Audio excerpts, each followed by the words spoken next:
नमस्कार दोस्तों, आज की इस वीडियो में हम बात करेंगे ऐसे फ्रूट्स के बारे में जो एक पैरालिसिस पेशेंट को खाने से काफ़ी फ़ायदा होता है। साथ ही साथ अगर वो उनको रेगुलर अपनी डाइट में ऐड करें तो ना केवल वो अपने आप को एनर्जेटिक फील करते हैं, बल्कि जो उनकी टायर्डनेस होती है, जो उनकी बॉडी को रिक्वायरमेंट होता है विटामिन्स, मिनरल्स, वो सभी चीज़ें उन्हें प्रॉपर मिल पाती हैं।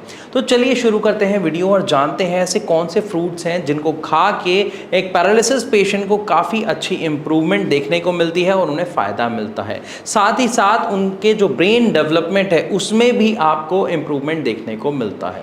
तो सबसे पहले अगर मैं बात करता हूँ फ्रूट की, तो उसमें मैं नाम लेना चाहूँगा ड्राई फ्रूट का। ड्राई फ्रूट में सबसे पहला नाम है अखरोट यानी वॉलनट। हम सब ने सुना है कि वॉलनट किस तरीके की शेप का होता है, जैसे हमारा अंदर से दिमाग होता है। ऐसा कहा भी जाता है, साइंटिफिकली भी प्रूव्ड है कि जो वॉलनट है यानी जो अखरोट है वो हमारे दिमाग की डेवलपमेंट के लिए बहुत अच्छा होता है, क्योंकि उसमें जो ऑयल होता है वो बहुत ही हेल्दी होता है हमारे ब्रेन के लिए। और अगर अब हम बात करें कि इसको खाना किस तरीके से है, तो देखिए, अगर गर्मी का मौसम है, जैसे अभी हम देख रहे हैं मई जून का मौसम है, तो आपको गर्मियों में इसको डायरेक्ट नहीं खाना है। आपको रात को इसको भिगो देना है पानी में। सुबह उठेंगे, उसके बाद उसको पानी में से निकालें और उसका सेवन करें, और उसकी जो न्यूट्रिशन वैल्यू है वो भी आपको प्रॉपर मिलेगी, जिससे आपके ब्रेन डेवलपमेंट में काफ़ी हेल्प मिलती है।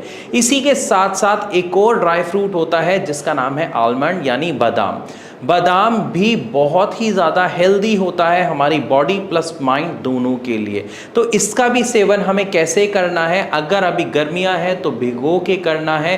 कितने खाने हैं? 5 से 6 बादाम का सेवन आप कर सकते हैं। लेकिन ध्यान रखिए कि जब आप बादाम लेने जाते हैं तो एक चीज़ ज़रूर चेक करिए, वो सूखे ना हो। सूखे ना हो यानी आप जैसे ही उसमें थोड़ा सा नेल लगाते हैं तो उसमें से ऑयल निकलना चाहिए, उसमें ऑयल होना चाहिए, क्योंकि वो ऑयल ही आपके लिए बेनिफिशियल होता है। उसको भी आपको भिगो के खाना है। लेकिन अगर गर्मियों का मौसम नहीं है तो आप वॉलनट और इवन आलमंड्स दोनों का ही सेवन डायरेक्ट कर सकते हैं। ड्राई फ्रूट्स के बाद अगर अब हम बात करते हैं फ्रूट्स की, तो फ्रूट्स में जो सबसे पहला आता है वो है पपीता यानी पपाया।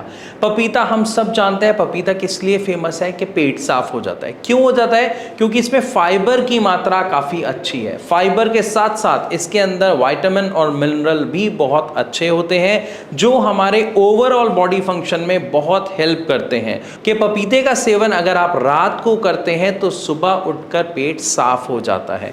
और पेट अगर एक पैरालिसिस पेशेंट का साफ रहता है तो वो पूरे दिन एक्टिव रह पाता है। पपीते के बाद अगर हम बात करते हैं अगले हमारे फ्रूट की या फल की, तो वो है बनाना यानी केला। केला बड़ी आसानी से हर जगह मिल जाता है, गांव हो, शहर हो, देहात हो, कहीं पर भी केला आराम से मिल जाता है। इसके अलावा अगर हम बात करें केले के गुणों की, तो वो गुणों से भरपूर है। उसमें विटामिन ए, विटामिन B12 और साथ ही साथ मिनरल भी होते हैं, और ये एक पैरालिसिस पेशेंट के लिए बहुत ही हेल्दी रहता है। साथ ही साथ जब आप इसको अपने ब्रेकफास्ट में ऐड कर लेते हैं तो कई बार ऐसा देखा जाता है कि जो पेशेंट है वो काफ़ी अच्छी एनर्जी अपने पूरे दिन में महसूस करता है, और जो उसे थकान होती है वो भी थोड़ी कम होती है। लेकिन ध्यान रखिए, जो भी आप फ्रूट्स खा रहे हैं वो सेम फ्रूट का सेवन आप डेली ना करें, आप बदल बदल कर खाएं, ताकि आपके बॉडी को जो न्यूट्रिशन वैल्यू है वो पूरी तरीके से मिल सके। इसके बाद अगर हम बात करते हैं तो वो है कोकोनट वाटर। जी हाँ, कोकोनट नहीं, कोकोनट वाटर। कोकोनट एक फ्रूट है, हम जानते हैं, लेकिन उसका जो वाटर है, जो उसके अंदर पानी होता है, वो बहुत ही ज़्यादा फायदेमंद होता है। क्योंकि जब एक एक्सरसाइज करने के बाद यानी फिजियोथेरेपी के बाद एक पेशेंट अपने आप को बहुत ही ज़्यादा टायर्ड महसूस करता है, साथ ही साथ उसकी बॉडी में जो उसके मसल्स हैं उसमें वियर एंड टियर होते हैं, तो मसल रीबिल्डिंग के लिए पोटेशियम एक बहुत ही अच्छा सोर्स होता है। और कोकोनट वाटर में पोटेशियम की मात्रा काफ़ी अच्छी होती है, जिसकी वजह से जो उस पेशेंट की थकान है वो बड़ी जल्दी उतर जाती है। और साथ ही साथ जब आप कोकोनट वाटर पीते हैं तो आप देखते हैं कि एक तो वो टेस्ट में अच्छा होता है, उसके अंदर गुण भरपूर है, साथ ही साथ वो पीने के बाद भारी नहीं होता, बड़ा ईजिली डाइजेस्ट हो जाता है, ऐसा फील आता है और ऐसा होता भी है।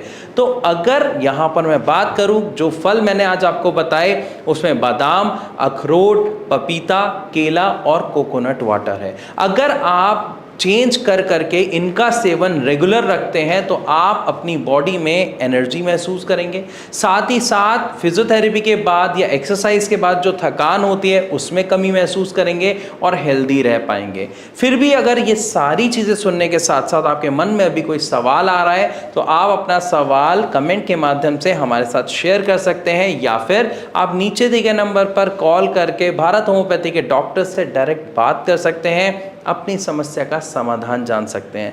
वीडियो अच्छी लगी हो तो लाइक ज़रूर करें, इसे ज़्यादा से ज़्यादा शेयर करें। ऐसी और इन्फॉर्मेटिव वीडियोस के लिए हमारे चैनल को सब्सक्राइब करना बिल्कुल ना भूलें।